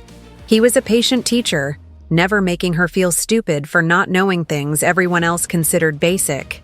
He explained the hierarchy of alphas, the alliances and feuds that shaped pack interactions, the old laws that governed everything from mate bonds to territorial disputes. It was overwhelming, but Alara absorbed it desperately, knowing her survival might depend on this knowledge. Evenings belonged to Kira, who taught her to fight, not the flashy combat of warriors, but the dirty, practical fighting of someone who needed to survive. How to use smaller size as an advantage, where to strike to disable quickly, how to escape holds and create distance.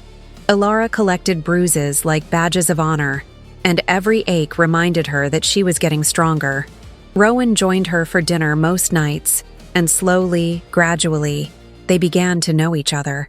Not as King and Luna, not as mates bound by fate, but as two people trying to build something real from an impossible situation. She learned that he'd lost his own parents young, killed in a challenge that left him alpha at 19, that he'd spent his early 20s fighting to unite the fractured Northern Territories, making hard choices that still haunted him, that he loved poetry but couldn't write it, that he was terrible at chess but too stubborn to quit playing, that he went to the shifting grounds alone sometimes just to run and forget his responsibilities.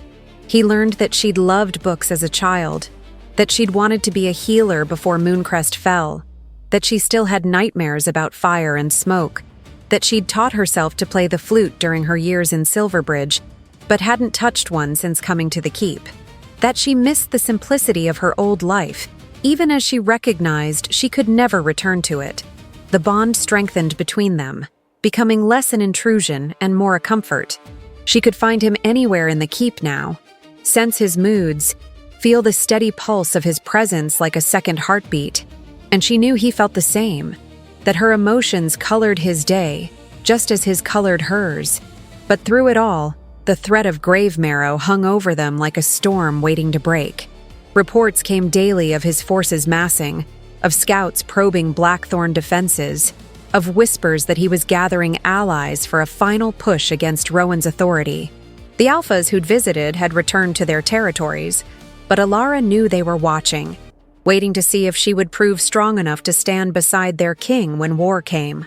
3 weeks after arriving at Blackthorn Keep, Alara woke in the middle of the night to find Rowan standing at her window. She sat up, immediately alert. "What's wrong?" "Scouts just reported in. Gravemarrow is moving. Not toward us, toward Mooncrest." He turned to face her, his expression grave. "He's going to the ruins of your old territory. I think he's looking for something." Ice flooded Alara's veins. "The Veil.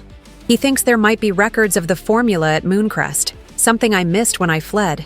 "Are there?" She tried to remember, her mind racing through memories of the territory as it had been before the massacre. My grandmother's house stood apart from the main compound. She kept her workroom there, where she made the veil paste and stored her notes. I never went back after the attack. I was too afraid. If it survived the fire— She met his eyes. "Rowan, if Gravemarrow finds those notes, if he can decipher them enough to have his daughter learn the veil, then we need to get there first." He crossed to her side. "I'm taking a strike team to Mooncrest at dawn. Fast and quiet. Get in and get out before Gravemarrow realizes we've been there. I'm coming with you." "Alara, no. It's too dangerous. It's my territory. My grandmother's magic. I'm the only one who knows where to look and what to look for." She stood, moving close enough to feel his heat. "You said we're partners. Let me be your partner in this." He searched her face for a long moment, and she felt his reluctance and fear for her safety through the bond. But she also felt his respect, his understanding that she needed this. Finally, he nodded. "We leave in 3 hours. Wear dark clothes and bring nothing you can't run with." The journey to Mooncrest took 2 days of hard riding. Rowan had chosen a small team: himself, Alara, Kira, Garrett, and 4 of his best scouts. They moved fast and avoided main roads, staying to forest paths where they were less likely to be spotted. Tension rode with them like an extra passenger, everyone hyper-aware that they were racing against time and enemies who outnumbered them significantly. When Mooncrest finally came into view, Alara's breath caught. She'd expected ruins, but seeing them was still a shock. The main compound was a skeleton, charred beams jutting toward the sky like broken ribs. The walls had crumbled in places, and vegetation had started reclaiming the space, vines creeping over stone and weeds pushing through cracks.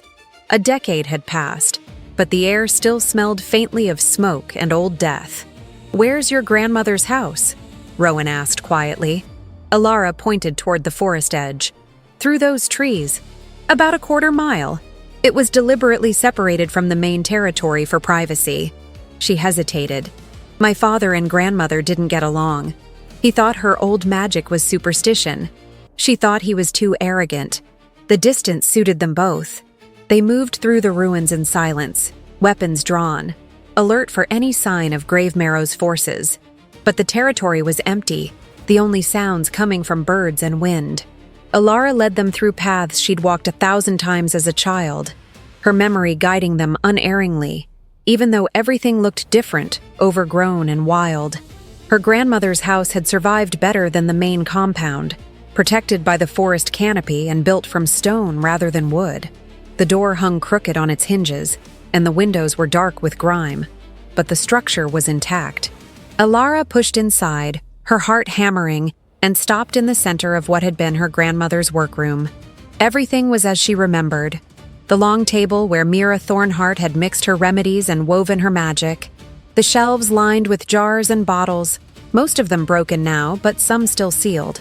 The worn chair by the fireplace where the old woman had sat on winter evenings, teaching young Alara about herbs and healing and the old ways.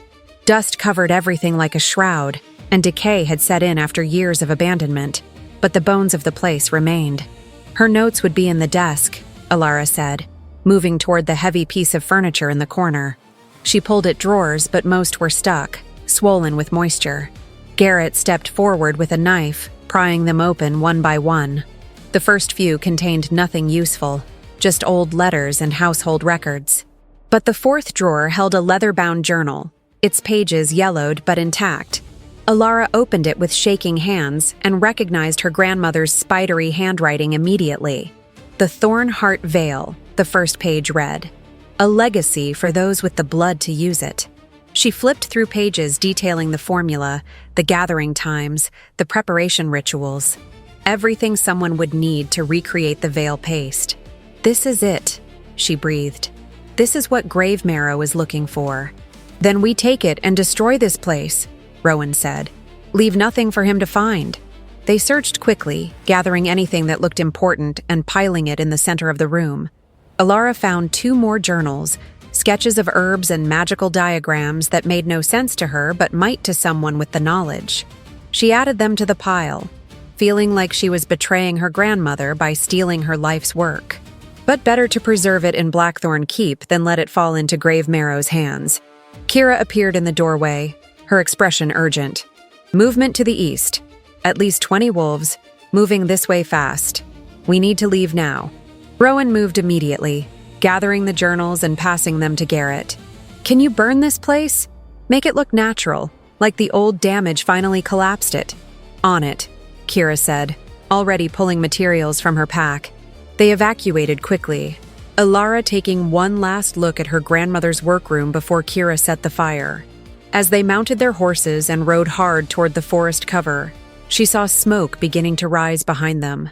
The last piece of Mooncrest was burning, and with it, the final remnants of her old life. They'd barely made it a mile when the howls started behind them, close and gaining. Grave Marrow's wolves had arrived and discovered them. Rowan cursed and urged his horse faster, the others following suit. They flew through the forest, branches whipping past, the sounds of pursuit growing louder. Alara's horse stumbled and she nearly lost her seat, but Garrett grabbed her reins and kept her steady. There! One of the scouts pointed toward a rocky outcropping ahead. Defensible position! They made for it, abandoning the horses and scrambling up the rocks just as the first of Grave Marrow's wolves burst into the clearing below. 20 became 30, then 40, until they were surrounded by snarling, snapping predators in both wolf and human form. Alara recognized some of them, wolves who'd been at Mooncrest the night of the massacre, and rage replaced her fear. Rowan shifted, his massive black wolf placing itself between Alara and the enemies below. The rest of his team followed suit, creating a protective circle. But Alara remained human, clutching the journals they'd risked everything to retrieve. Through the bond, she could feel Rowan's fear for her, his desperate need to protect her even as he faced overwhelming odds. Then, a single figure walked forward from the mass of wolves. He was tall and broad-shouldered, with graying hair and a face that might have been handsome if not for the cruelty etched into every line. Cassius Grave Marrow, the monster from her nightmares made flesh. He smiled when he saw Alara, a predator's smile full of teeth. Little Mooncrest Omega. I wondered if you'd survived. You've been remarkably difficult to find. His eyes moved to the journals in her arms. But I see you've done me a favor by gathering your grandmother's work. Why don't you come down here and hand it over? Save everyone the unpleasantness of what comes next. Go to hell, Alara said, her voice steady despite the terror coursing through her. Grave Marrow's smile widened. I like you. You've got spirit. Your mother had spirit too. She died hard, which I respected. He glanced at Rowan. Alpha King, always so noble, so determined to do the right thing. Let's make a deal. Give me the girl and the journals, and I'll let the rest of you leave. You have my word. Rowan snarled, the sound promising violence. Through the bond, Alara felt his fury, his absolute refusal to even consider the offer. But she also felt his calculation. They were outnumbered nearly 10-1. Even with the defensive position, they couldn't win this fight. And if they all died here, Grave Marrow would take the journals anyway. An idea formed in her mind, desperate and dangerous. Before she could second-guess herself, she opened the first journal and held it over the edge of the rocks. "Your word means nothing, Grave Marrow. But here's my offer. You let us leave, all of us, or I destroy these journals right now. Tear out every page and scatter them to the wind, then burn what remains. You'll never learn the veil magic." Grave Marrow's expression darkened. "You wouldn't. That's your grandmother's legacy." "My grandmother's legacy is survival," Alara shot back. "And I won't let you use her magic to kill more innocents. So make your choice. We walk away, or the journals burn. Decide quickly, I'm losing my patience." The standoff held for a long, tense moment. Then Grave Marrow raised a hand, halting his wolves. "Fine, leave. But understand, little Omega, this isn't over. I will find you again. And next time, your Alpha King won't be there to protect you." "Next time," Alara replied, surprising herself with her own conviction. "I won't need him to." They backed away carefully, nobody turning their backs on the enemy until they'd put distance between themselves and Grave Marrow's forces. Only when they'd reached their horses and were riding hard toward Blackthorn territory did Alara let herself shake, let the terror and adrenaline finally catch up. But even then, through the fear, she felt something else. Pride. Power. The knowledge that she'd faced the monster from her nightmares and hadn't broken. The ghost wolf had teeth after all. They returned to Blackthorn Keep as heroes, the story of their daring raid and narrow escape spreading through the territories within days. Alara found herself no longer questioned or doubted, but respected. She'd proven herself under pressure, had shown courage and quick thinking when it mattered most. The whispers about the weak Luna who'd hidden among humans for a decade faded, replaced by admiration for the woman who'd faced Grave Marrow and lived. A month later, Alara stood on the balcony of her tower watching the sun set over Blackthorn territory. Behind her, she heard Rowan enter, his footsteps familiar now. He joined her at the railing, standing close enough that their shoulders touched. "Marcus says the Alphas are calling for a gathering," he said quietly. "They want to formally recognize you as Luna, to make it official before the whole Confederation. Are you ready for that?" Alara asked. "The question is, are you?" She considered. A month ago, the answer would have been a resounding no. But she'd spent the past weeks training, learning, growing into the role fate had thrust upon her. She'd shifted dozens of times, her wolf now comfortable in both forms. She'd studied pack law until she could recite it in her sleep. She'd stood beside Rowan in council meetings, offering perspective and insight that surprised even her. And she'd stared down the man who killed her family without flinching. "I think I am," she said slowly. "I'll never be the Luna they expected. I'll always be a bit rough around the edges, a bit too honest, a bit too aware of how close I came to losing everything. But maybe that's what they need. Someone who understands what it costs to survive, who knows that strength isn't just about power, but about getting up every time you're knocked down." Rowan's hand found hers, their fingers lacing together naturally. "You've changed," he said. "Since that first night in Silverbridge when you tried to run. You're stronger now, more confident." "So have you," Alara replied. "You smile more, carry less weight on your shoulders. Marcus says you're easier to work with, less likely to make decisions in isolation. The bond does that, grounds me, gives me perspective." He turned to face her fully. "I know we started this as strangers bound by fate, but Alara, somewhere along the way, you became more than just my mate. You became my partner, my friend, someone I choose, not just because fate dictated it, but because I can't imagine facing any of this without you." The words made her chest tight with emotion. She'd spent so long believing she didn't deserve happiness, that survival was enough. But standing here with Rowan, feeling the bond sing between them with contentment and affection, she realized she'd been wrong. She deserved more. They both did. "I choose you, too," she said quietly. "It took me a while to get there, and I'm still figuring out what that means, but I'm done running. From you, from this life, from who I'm meant to be." She smiled. "The ghost wolf is finally home." Rowan pulled her close, his arms wrapping around her with careful strength. She leaned into the embrace, feeling safe in a way she hadn't since before Mooncrest fell. They stood together as the sun disappeared below the horizon, painting the sky in shades of crimson and gold, while below them Blackthorn Keep settled into evening routines. Tomorrow would bring new challenges. Gravemarrow was still out there, still dangerous, still determined to claim what he thought was his. The Alphas would continue testing her, pushing to see if she would break. The territories would demand things of her she wasn't sure she could give.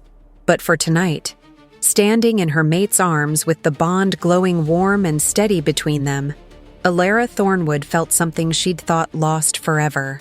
Hope, power, home. The ghost wolf had returned, and this time she wasn't going anywhere.